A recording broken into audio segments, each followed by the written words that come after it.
Get ready for your daily dose of marketing strategies and tactics from entrepreneurs with the guile and experience to help you find success in any marketing capacity. You're listening to Marketing School with your instructors, Neil Patel and Eric Sue. Hello and welcome to another episode of Marketing School. I'm your host, Eric Sue. And I'm Neil Patel. And today we're going to talk about how marketers should use CRMs. So for us, for me, basically, there's a lot of different CRMs out there, right? I think HubSpot is the one CRM out there that a lot of marketers know. And then, you could talk about tools like Infusionsoft. I think that would be, that's like a close second as well. For me, as an agency, I don't need something super, super complex yet. I have a tool called Drip, and basically Drip is a simplified version of Infusionsoft. Infusionsoft allows you to have a lot of different opportunities in terms of tagging people, right? So for example, if somebody has opted into a specific email list on SEO, they're going to receive specific, SEO emails from me, and they're going to have that tag as well. And I can also email those people down the road that have that tag, right? That's the use of having these tags. Infusionsoft, you can actually build out a lot of rules and complexities to it, and it does require someone that really knows Infusionsoft. And don't get me wrong, I think Infusionsoft is definitely worth looking into once you're looking to do a little something that's more complex, and Neil can kind of speak to that. But for me, I keep things simple. I use a combination of Drip, and I use Zapier to plug a bunch of things into Drip as well. So if somebody's filling out a form, it's going to go into Drip, or if somebody filled out a form, it's going to go into my Salesforce IQ as well. So lightweight, something like Drip. Lead Pages actually owns it now. I'm not affiliated at all, but they do have a $1 a month pricing model, and you can use it for up to 100 contacts. If you're just starting out, definitely recommend checking out Drip as your kind of starter CRM, so to speak.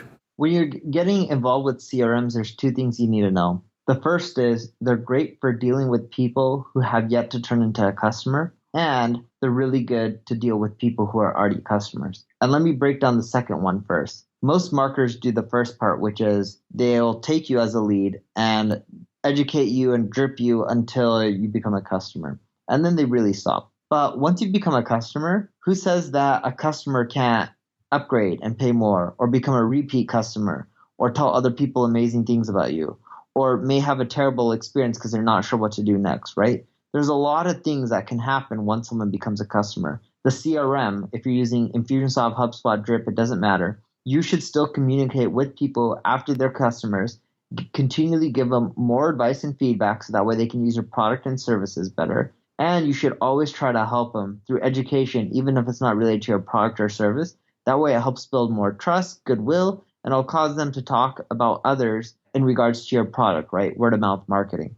Now, the first part, when you're using a CRM, if you're targeting people who aren't customers yet and you want to convert them into customers, it's really important that you use marketing automation because you can send them the right emails at the right place. Most email clients have autoresponder sequences, but they're useless because if someone doesn't open up your first, second, or third email, how are they going to know your fourth email? It may not make sense to them. Sure, you may have generic emails, but if you have generic ones that are not going to convert too well. With marketing automation, you can do things like, oh, Eric, he subscribed to my list. He didn't watch my full video, so let me send him another email asking him to come back and watch the whole video. Oh, he didn't respond to that? Let me email him a link to the recording. Oh, Eric watched the whole recording, but he didn't buy my product or service? Let me send him some emails breaking down case studies and examples of how companies successfully used our product or service. He still didn't buy? Let me send him another email asking if he has any questions, if there's anything I can do to specifically help him out, right? Or answer any questions related to the product or service that we're selling. By doing marketing automation that way, you'll generate more sales. Yeah, and everybody's different inside of, everybody's at a different stage, right? Some people are ready to buy, some people are interested in different subjects. So you have to, tailor the message towards them. Obviously, the more tailored a message is towards people, you're going to get higher engagement rates, right? You're going to get higher open rates, higher click-through rates, and then, ultimately, higher conversion rates for those specific people. And they appreciate being spoken to as, human beings, right? You can't just blast everyone with the same message. Gone are the old days of being able to do that. What I would recommend, Frank Kern has a video that you can watch. If you go on YouTube, and I think if you search for Frank Kern, I think it's if you just type in Frank Kern contingency, he talks about certain contingencies you want to have when you're going about setting up your marketing funnel, right? And also, you can also take a look at what Russell Brunson does. I definitely recommend checking out his book, .com Secrets. I think it's still free plus shipping. So basically, it's a free book, and then you just pay for shipping. I could be wrong there. I think, but still, like if you have to pay full price for it, whether it's 15, 20, 25 bucks or whatever, I think it's a must read for anybody that's trying to set up any type of automation or really trying to maximize the CRM that they have. Don't just use the CRM as kind of a system of record. Use it to maximize how you're going to market to your audience, how you're going to serve your audience to the best of your ability. The key with CRMs, and most CRMs for marketers at least have marketing automation built into them, is figuring out how you can put the customer first. It's not about selling them, it's about helping and educating them, and that'll convert into goodwill and more customers. So before we get into the software solutions that you should use, the first thing I want to cover is your business size. If you're a small business, something like Drip is really easy to use. If you're a really big business, you can consider something like HubSpot or Marketo. Costs more money, but it works well. If you're a medium-sized business or you have really complex funnels, Infusionsoft is the most flexible CRM that I've seen, but it typically requires a developer or an Infusionsoft developer, which adds up. It's not too much, but it's probably Infusionsoft, Marketo, and HubSpot are on the most expensive end.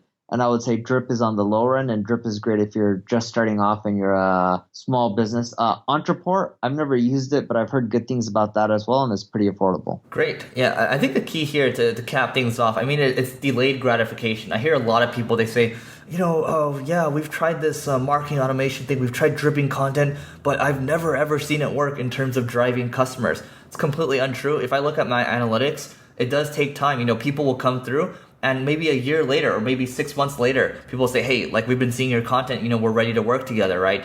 You got to be patient when you're doing this stuff. It's like content marketing. It does take time, and it does take time to set this stuff up to have a completely built out funnel. I do recommend that you really think about how you want to have your funnel set up. What is the flow chart? What is the workflow going to look like? So, using a tool like Gliffy, that's GLIFFY.com,